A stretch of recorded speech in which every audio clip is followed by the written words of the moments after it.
Olá a todos, espero que todos estejam bem. Vamos fazer essa introdução a esse primeiro vídeo do canal, onde eu vou dar um foco mais eclesiológico sobre o calvinismo.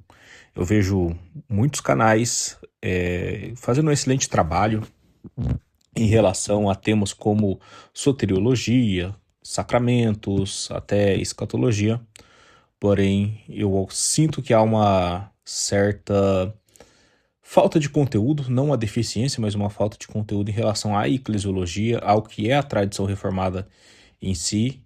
E nesse vídeo eu quero fazer uma boa introdução, até mesmo para servir de base ao que nós abordaremos nos vídeos seguintes. O primeiro tema de grande relevância na tradição reformada é a confessionalidade. A confessionalidade é o que define teologicamente o que é ser um reformado. Nós temos muitos e muitos documentos confessionais. Eu vou passar brevemente aqui pelos mais importantes, mas nós temos vários.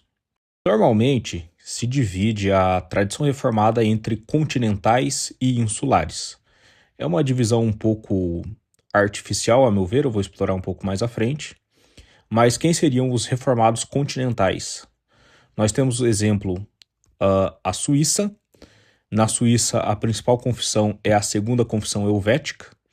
A Suíça é onde se inicia a tradição reformada, com Zwinglio, depois com Calvino. E temos a Segunda Confissão Helvética, escrita por Henrique Bullinger.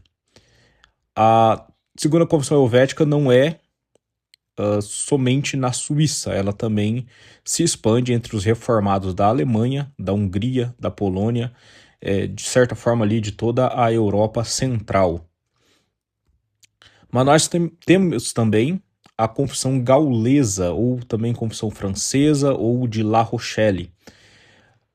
Os reformados franceses foram historicamente conhecidos como huguenotes. Eles foram aqueles que sofreram o massacre da noite de São Bartolomeu, onde vários foram ali assassinados. Mas existe sim uma igreja reformada francesa, de tradição francesa.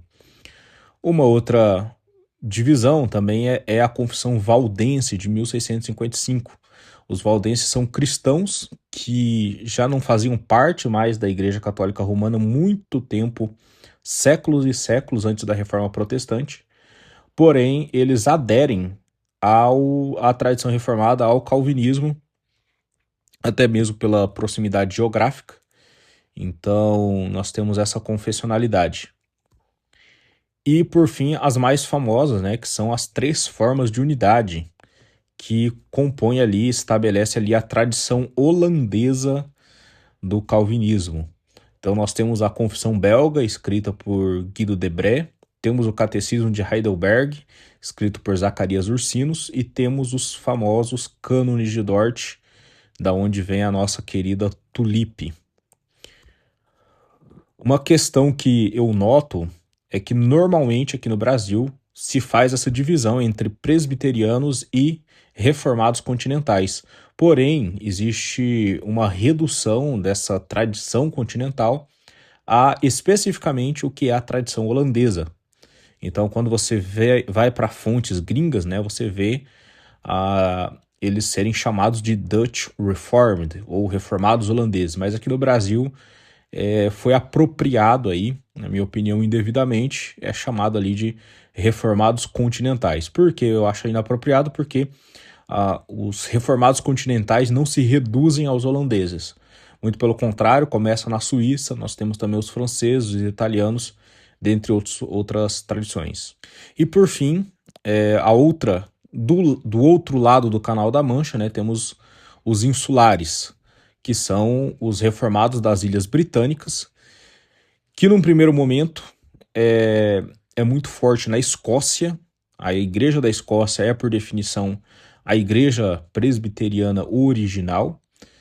Temos a Confissão Escocesa de John Knox, e 100 anos depois são escritos os famosos símbolos de fé de Westminster. Temos a Confissão de Fé de Westminster, o Breve Catecismo de Westminster e o Catecismo Maior de Westminster. Presbiteriano Ao meu ver, também é uma péssima escolha de nome, porque o presbiterianismo é um sistema de governo. Então, dentro da tradição reformada, nós temos muitas doutrinas, e, a meu ver, esse nome reduz o que é a tradição reformada. Aliás, por exemplo, nós temos igrejas que têm um governo presbiteriano e não são reformadas. Por exemplo, a Igreja Presbiteriana Renovada do Brasil é uma igreja com um governo presbiteriano. Ela tem presbitério, conselho, sínodo, Assembleia Geral. Então, ela é uma igreja presbiteriana, porém a teologia dela é arminiana, credo-batista, continuista, totalmente ao contrário do que é, por exemplo, a Igreja Presbiteriana do Brasil. Então, não dá para considerar a Igreja Presbiteriana Renovada do Brasil como uma igreja reformada. E, por fim, também eu posso argumentar que, até hoje, a igreja original se chama Igreja da Escócia. Até mesmo as igrejas que se dividiram a partir da Igreja da Escócia não usam o nome presbiteriano. Por exemplo, a Igreja Livre da Escócia.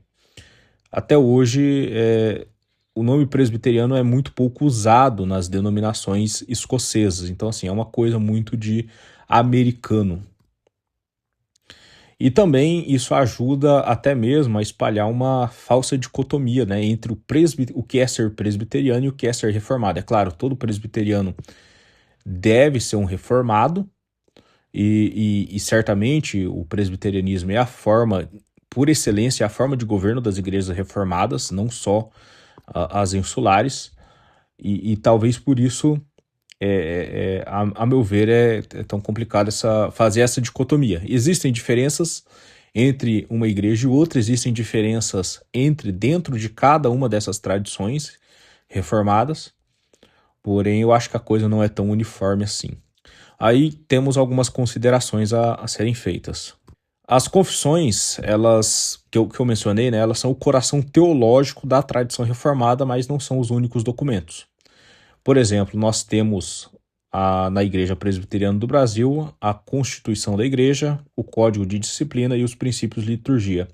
Outras igrejas, cada qual tem seus livros de ordem, tem seus códigos, suas leis.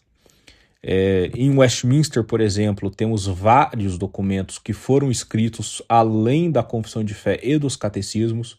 Por exemplo, temos um diretório de culto, temos um documento para falar só da forma presbiteriana de governo. Então, documentalmente, a tradição reformada ela é muito maior.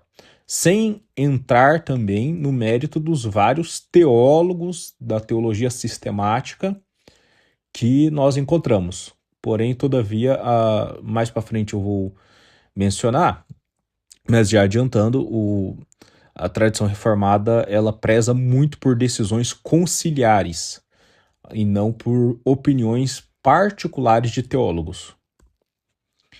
Em termos de importância, né, então nós temos globalmente uma dominância dos símbolos de Westminster e das três formas de unidade.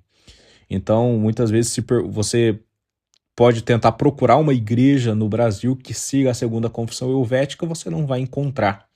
Você também não vai encontrar uma igreja que siga a confissão de fé valdense. Por que isso? Isso é uma evolução histórica, mas basicamente os símbolos de fé de Westminster e as três formas de unidades foram levados mundo afora, principalmente pelos impérios coloniais. Então, os britânicos levaram os símbolos de fé de Westminster, então você tem os símbolos nos Estados Unidos, no Canadá, na Austrália, na Índia, e você tem também os símbolos de fé das igrejas holandesas em lugares como Suriname, África do Sul, Indonésia, por conta dos impérios coloniais desses países. E por fim também tivemos a Era das Missões, que foi liderada ali principalmente por americanos, por isso o calvinismo chega mais recente, chega ao Brasil. É claro, tivemos as experiências da França Antártica e do Nordeste holandês, porém a Igreja Presbiteriana do Brasil é uma missão americana. Então, Também temos as igrejas reformadas do Brasil, que são uma missão de holandeses, mas você vê praticamente que mundo afora, basicamente essas são os símbolos de fé que estão presentes. Porque temos praticamente nenhuma igreja mundo afora de confissão huguenote ou valdense, porque os reformados foram oprimidos nesses países e os demais, os suíços, alemães e húngaros, não tiveram ali um império colonial para levar a sua fé adiante. Então, não são igrejas pequenas, são igrejas muito presentes nos seus países, principalmente Suíça e Hungria, porém restrito àquele país. E por fim, a última consideração, e aqui eu vou me alongar um pouco mais, é que elas são uma autoridade, porém elas não são uma autoridade infalível. Então elas não estão no mesmo patamar da Escritura Sagrada. Porém, algo que tem me incomodado muitas vezes que eu vejo quando é citado esse tema da confessionalidade é de que parece que se ignora que os documentos confessionais e todos os documentos da sua igreja que você está vinculado, eles sim são revestidos de uma autoridade que deve ser subordinada à Escritura Sagrada, porém ainda assim é uma autoridade. Então isso significa que você não pode, por exemplo, filtrar a sua confissão. Você não pode dizer, eu creio no artigo 1, mas eu não creio no artigo 2. Então, ao assumir tornar-se membro de uma igreja reformada, você compra o pacote. Ainda que você discorde, você deve pelo menos tentar viver de acordo com aquilo que você professa.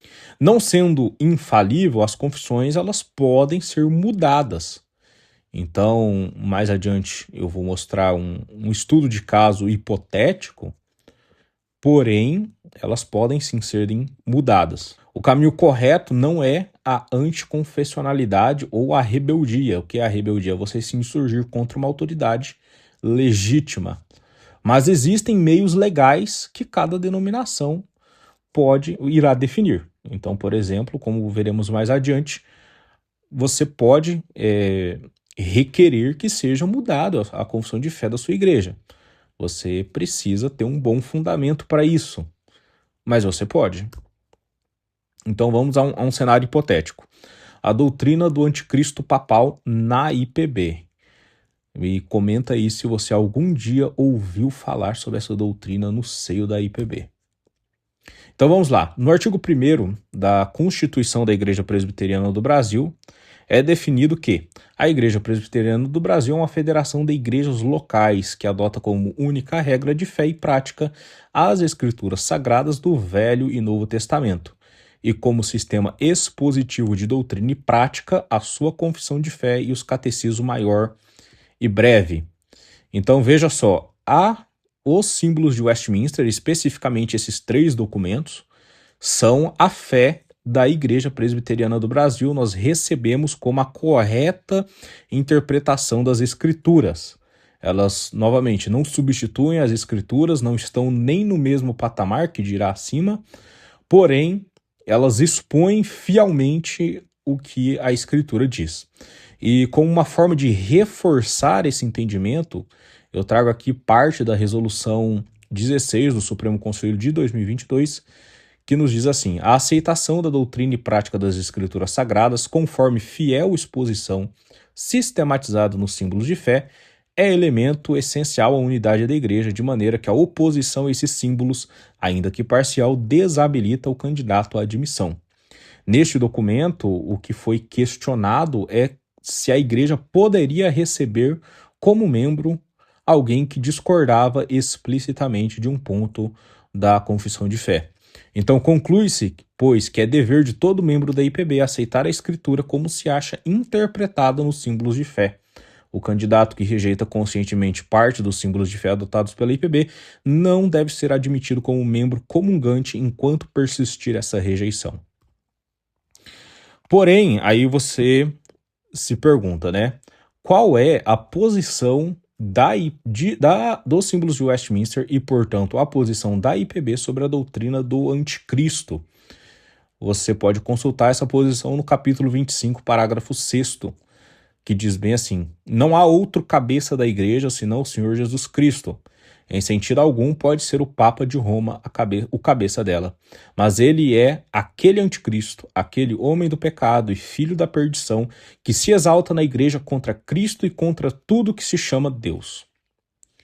A confissão de fé ela não trata o Papa como anticristo genérico. Então não se trata de falar de o Papa é um anticristo. Não. É o anticristo escatológico, até mesmo porque ela também reafirma, dizendo que ele é o homem da perdição, dentre vários outros títulos que diz sobre ser o anticristo escatológico. Além disso, o anticristo papal é a posição histórica dos reformadores e de quem escreveu os símbolos de fé de Westminster. Então, assim, não dá para negar que essa é a doutrina da confissão. Na realidade, até poucos, eu diria aí que uns 150 anos, ser protestante era crer que sim, o Papa era o anticristo. Não existiam outras escatologias no meio protestante. Aqui eu estou falando, claro, de um protestantismo mais magisterial. Reformados, luteranos, anglicanos, mas essa é a posição corrente. Além disso, a Constituição da IPB, não, como eu falei, ela não existe uma figura de uma subscrição parcial, isto é, aceitar parte da confissão, rejeitar outra parte. E também não aceita que se relativize algum outro ponto como secundário. Então veja só, o capítulo que fala dos atributos de Deus ou que fala da providência, todo membro deve aceitar, mas o que fala do anticristo papal não deve aceitar. Não existe esse entendimento, não está oficializado na IPB. Muita gente argumenta dessa forma, porém temos que ser aqui honestos e dizer que sim, não existe um documento da igreja que dá base para esse entendimento. Porém, aí é que vem um problema. Em toda a minha experiência de anos na IPB, a esmagadora maioria dos membros e até mesmo de oficiais e pastores não professam essa doutrina e até mesmo pregam e ensinam o futurismo. O futurismo é uma hermenêutica contrária à ideia do anticristo papal, que é uma posição de que a pessoa do anticristo ainda virá ao mundo. Além da doutrina do anticristo papal, que nós podemos chamar de historicismo, existem várias outras hermenêuticas da escatologia. E temos, por exemplo, o preterismo, que vai colocar o cumprimento das profecias no passado. Temos o idealismo, que vai colocar que não é uma pessoa do anticristo, mas são conceitos, ideias, né? Então, porém, a confissão de fé ela tem uma posição clara. Nesse caso, o que se deve fazer? Então, veja só, temos uma confissão que diz que o Papa é o anticristo, porém, a maioria dos membros da igreja não professam essa doutrina e até mesmo muitos oficiais. Caso essa doutrina ela não seja bíblica, ela pode ser revista. Então, veja só, nos artigos 139 e seguintes da Constituição da IPB, se fala justamente sobre a reforma do texto não só da Constituição, como também dos símbolos de fé. Então, se essa doutrina ela não é bíblica, cabe a quem discorda dela preparar uma boa tese, um bom documento robusto e pedir a sua alteração. As alterações nas confissões de fé são extremamente raras. A IPB já herdou, na sua fundação, ela já herdou uma confissão de fé de Westminster que foi alterada pela nossa igreja-mãe, que é a PC-USA. Porém, ao que me conste, a IPB nunca fez nenhuma modificação em texto de confissão de fé ou de catecismos. E o que não se deve fazer? Bom, primeira coisa é que não se deve ensinar nada contrário à confissão, ainda que você discorde. Ao fazer isso, você está em rebeldia e você está indo contra a fé professada pela igreja. Então, veja só, um ensino como o preterismo, ou futurismo, ou idealismo, contradiz o ensino historicista. Ou até mesmo o ensino historicista que negue que o Papa é o anticristo. Você também não deve relativizar a confissão para dizer o que ela não diz. Por exemplo, ela é bem clara em dizer que o Papa é o anticristo e não um anticristo. Então, nós temos meios de verificar o que ela realmente diz. Mesmo que haja algum termo dúbio, alguma passagem de difícil interpretação, assim como nós fazemos com a Escritura Sagrada, nós procuramos o contexto, quem escreveu, para quem escreveu, o idioma original, tudo mais. Todos esses documentos que a igreja produz também tem seu contexto, então tem seus redatores. Então, por exemplo, se você pega a teologia no que criam os oficiais que escreveram a confissão de fé, você vai conseguir ter ali subsídio para interpretar corretamente o texto mais difícil da Constituição. A Constituição não é um texto genérico, sem contexto, que você interpreta como quer.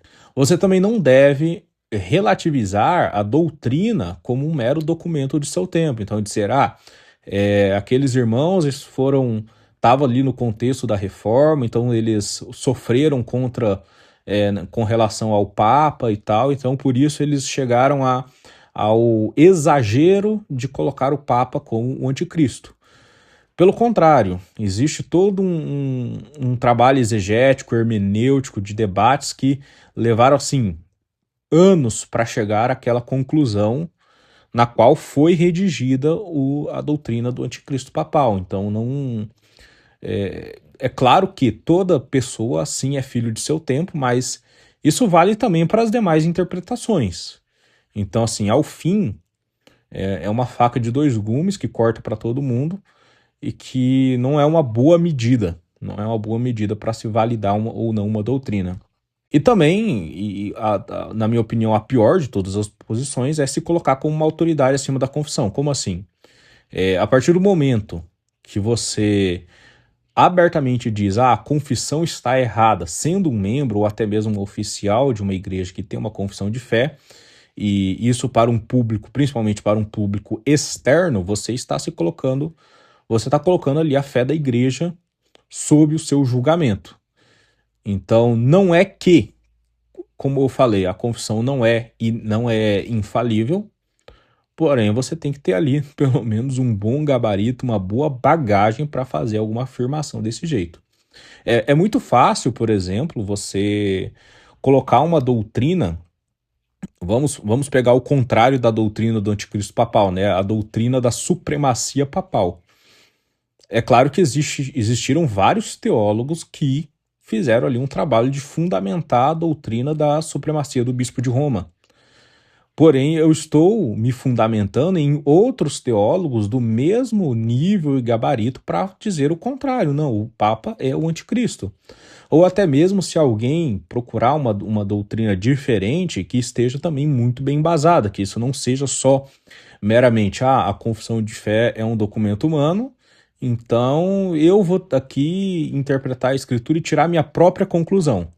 Ao contrário, o princípio da reforma não é a livre interpretação, é o livre exame, mas a interpretação possui regras para serem seguidas. Então vamos passar para um segundo ponto, né? Quais são as marcas da verdadeira igreja? Na Confissão Belga, o autor chamado Guido Debré, que foi o autor da Confissão Belga, colocou ali um tripé que é praticamente assim uma unanimidade no mundo reformado. Como que você encontra a verdadeira igreja? Então nós temos primeiro a fiel pregação da palavra, e aqui não é meramente pregar a Bíblia conforme a interpretação pessoal de cada um, conforme... enfim, hoje em dia é tão difícil encontrar a fiel pregação da palavra, mas é pregar aquilo que a Bíblia diz. Aquilo que a Bíblia diz sobre o homem, sobre a redenção, aquilo que a Bíblia diz sobre Jesus, aquilo que a Bíblia diz sobre a lei, o evangelho, enfim, a doutrina de Cristo. Mas também, não somente isso. A pregação da palavra não é a única marca da igreja. Nós temos também a correta administração dos sacramentos. Então, veja só, o batismo é celebrado, quem recebe o batismo, o entendimento que o batismo faz, o que ele não faz, e da mesma forma a ceia, com que a ceia é celebrada, o que é a ceia, o que é a comunhão do corpo de Cristo. Enfim, isso entra aqui na correta administração dos sacramentos. E por fim, algo também muito difícil de ser encontrado hoje em dia, o exercício da disciplina cristã, que não é uma disciplina para destruir o homem, é sim para corrigir o pecado, porém sempre tentando buscar o arrependimento e a restauração da pessoa. Temos dois exageros nesse sentido, né? Temos aquelas igrejas que não praticam a disciplina e aquelas que praticam de uma forma que é, cara, praticamente você já exclui sumariamente ali o membro porque ele não tem salvação. Existem esses dois erros. Então, veja, a verdadeira igreja ela não está em uma instituição. Todas as instituições do homem elas são falíveis, são passíveis de erro, mas ela é encontrada onde existem essas três marcas. Não é a igreja reformada que é a igreja verdadeira, tampouco alguma denominação. Toda igreja ela também essas marcas elas podem ser mais ou menos visíveis. Então assim, não é um interruptor de on ou off, né? Então assim, existe uma igreja que pratica perfeitamente essas três marcas. Não é assim. Essas marcas elas podem ser mais ou menos visíveis, é uma escala. Então existem igrejas que elas são mais puras e outras que são menos puras. Além disso, nós não temos uma única igreja reformada como instituição, como por exemplo temos a Igreja Católica Romana, igrejas que tendem a ter uma alta visão de si mesma, a colocar a autoridade em si mesma, elas costumam ter uma unidade institucional maior. Nós temos, por exemplo, aqui no Brasil, a Congregação Cristã no Brasil, nós temos a Igreja de Jesus Cristo dos Santos dos Últimos Dias. Geralmente são igrejas que, fora dela, se dirá que não há salvação. Elas têm uma visão muito elevada da sua própria tradição, geralmente sua própria tradição equiparada à Bíblia. Nós protestantes não pensamos dessa forma, não vinculamos a instituição como a igreja, como a plenitude da igreja. No princípio, as igrejas reformadas eram igrejas nacionais, então você tinha as igrejas da Suíça, você tinha a igreja da Holanda, a igreja da Escócia, e futuramente, né, elas foram, infelizmente, se fragmentando e hoje nós temos várias. Por exemplo, aqui no Brasil nós temos a IPB, temos a IPI, temos a IRB, temos várias denominações. Não existe uma igreja reformada do Brasil, no sentido de que todos os reformados do Brasil são dessa mesma denominação. Então chegamos a propriamente falar do sistema de governo. Então, a princípio, temos que reconhecer que a igreja ela é uma monarquia. Jesus é o rei, ele reina, é o cabeça da igreja, porém, ele exerce o seu governo por meio dos ofícios da igreja, que são, a grosso modo, os presbíteros e diáconos. Temos duas grandes características do governo, do sistema de governo das igrejas reformadas. O primeiro é que é um governo presbiteral. Então, o governo sempre será feito por meio de colegiados, isto é, ninguém vai governar sozinho. A única pessoa que pode governar a igreja particularmente, individualmente, é Jesus. Então não cabe na tradição reformada o governo dos bispos como um governo monárquico. E muitas igrejas não reformadas, mas muitas vezes elas não vão ter ali um governo episcopal no nome, porém vai ter alguém, uma única pessoa que vai ter um poder enorme. Então é praticamente um governo monárquico. Então nós temos os presbíteros, que são os anciães. Na tradição presbiteriana, então esses presbíteros são divididos em regentes e docentes. O presbítero regente é aquele que você normalmente chama de presbítero. Ele não terá ali necessariamente uma formação teológica, mas ele será o responsável ali por governar a igreja local. E os docentes são os pastores, os ministros, né? Na tradição holandesa, por que eu digo essas duas? Porque são as duas tradições presentes aqui no Brasil. Nós temos três ofícios, que são os pastores e os presbíteros, são duas coisas diferentes. Mas no final é muito uma questão de terminologia, como depois eu vou explicar na questão dos concílios. Na Escócia, num primeiro momento, e na Hungria até hoje, existem sim bispos, porém eles não são um ofício à parte como é no sistema episcopal. No sistema episcopal você tem entre aspas, o sacramento da ordem, que no caso dos protestantes não é um sacramento, mas em que o primeiro grau é o diácono, o segundo é o presbítero ou o padre e o terceiro é o bispo. Então o bispo ele está hierarquicamente acima dos presbíteros. Mas aqui a ideia é a ideia de um supervisor. Então é a forma como a Bíblia trata o título de bispo. Ele é um primeiro entre iguais. Então, em termos práticos, o bispo é basicamente o presidente do presbitério. Ele é o supervisor ali daquela igreja particular. Então, veja só, num colegiado, nenhum oficial da igreja vai governar sozinho. Então, eu falei sobre o bispo, né, que não é nada mais do que um primeiro entre iguais, porém, no sistema presbiteral, ele é meramente um moderador. Então ele vai abrir a sessão, ele vai guiar, ele vai colocar os documentos em pauta, ele vai ordenar quem tem a palavra, ele vai chamar a votação, porém ele não pode impor a sua vontade sobre o plenário. Então, por exemplo, na IPB, quando o presidente de um concílio ele quer se manifestar sobre algo que está sendo discutido, ele deve passar a presidência para o vice-presidente.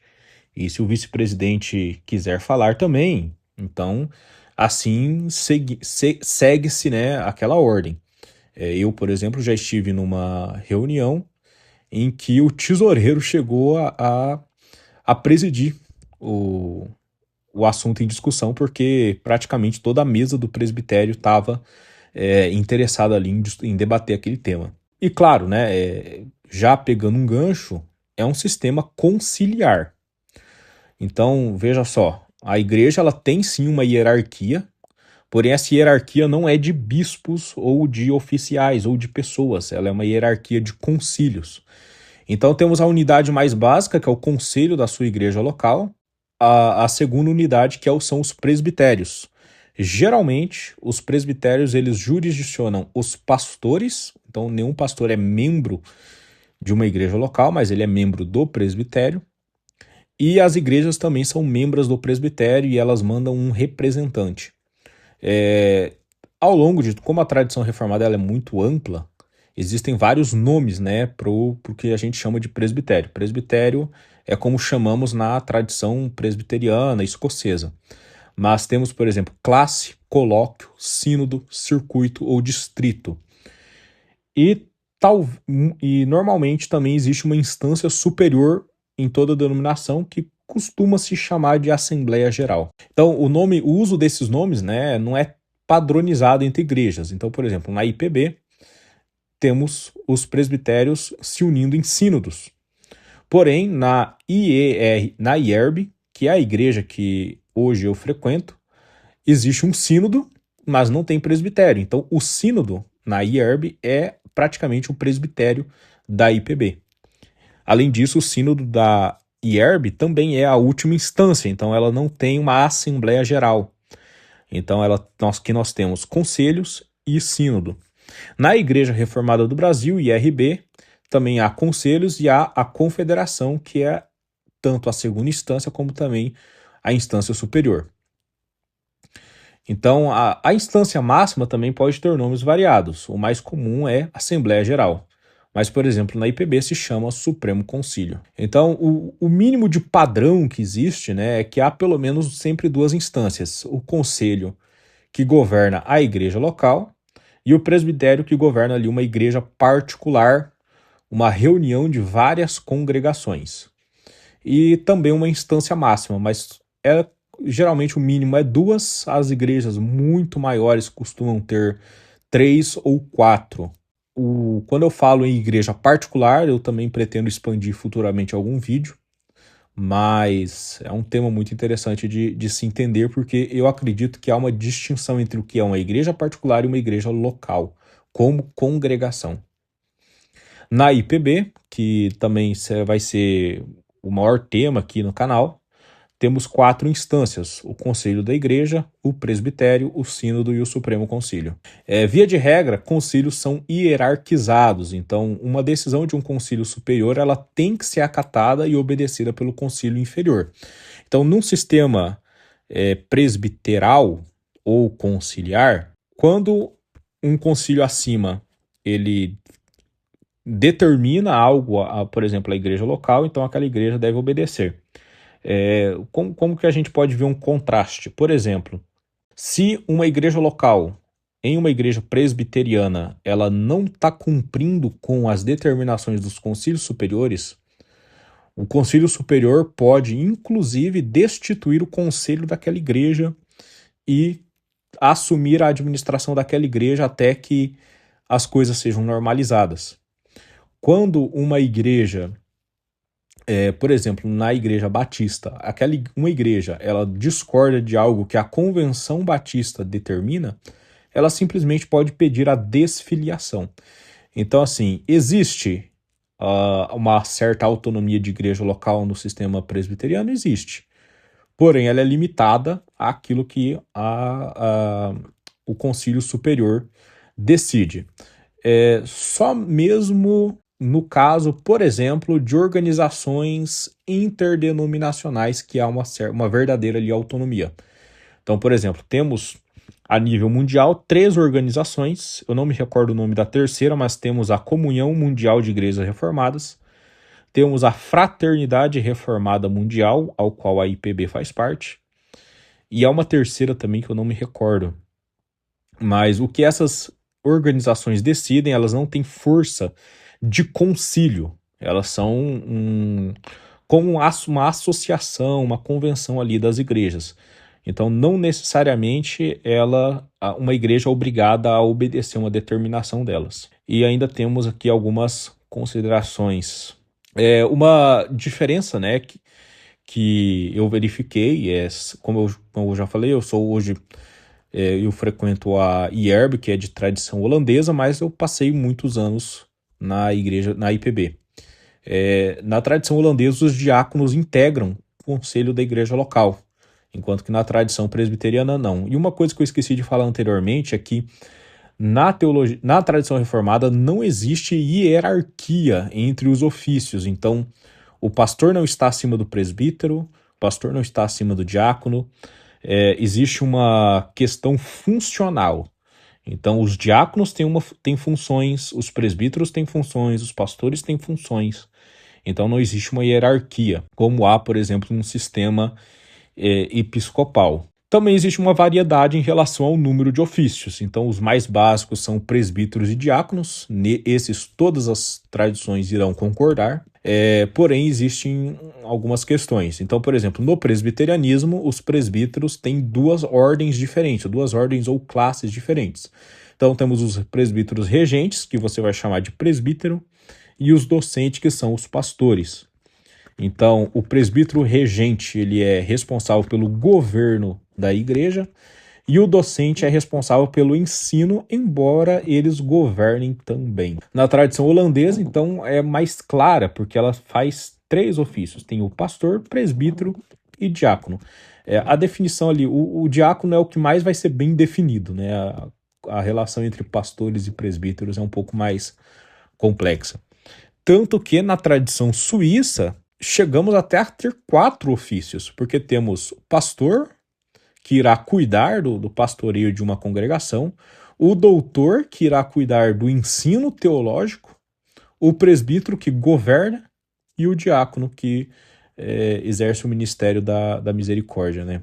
Então, essa é uma divisão feita por Calvino até, porém, não sei se hoje é praticada na igreja suíça, mas é uma divisão que já existiu. E também temos o ofício do evangelista, que é alguém que fez um curso médio de teologia. Na minha denominação atual, esse ofício ele é vamos dizer assim, um ofício oficial da igreja. Inclusive, a pregação da palavra é restrita aos pastores e evangelistas, Porém, embora ele possa pregar a palavra e até mesmo liderar ali uma congregação, praticamente um pastor, ele só não administra os sacramentos. Então ele não batiza e não celebra a ceia. Na IPB, porém, o evangelista é uma figura legalmente estranha e complicada. Por quê? Na IPB não é um ofício, não existe esse ofício de evangelista. Os ofícios são só presbíteros e diáconos. E existe sim a figura do pastor evangelista, mas ele é um pastor, ele não é alguém que fez um curso médio de teologia, ele é um pastor apto a pregar e a administrar os sacramentos. E geralmente é um pastor enviado ali para um campo missionário, assim como também tem o pastor missionário, que é aquele que é enviado para um lugar que não tem nenhuma presença da igreja. Então, é muito comum na IPB, muitas igrejas foram plantadas por evangelistas. A IPB tem vários institutos bíblicos que formam evangelistas, porém, em termos de constituição da igreja, é uma figura ali que não tem base, não tem amparo. Eu espero que tenham gostado desse primeiro vídeo. Como eu falei, o primeiro foco do canal, o primário, vai ser essas questões eclesiológicas. Eu vou analisar documentos que foram enviados no Supremo Concílio, vou dar assim, um foco maior à IPB, embora eu não seja mais membro da IPB, eu carrego um grande carinho e consideração por tudo que eu vivenciei. E no mais é isso, até o próximo vídeo.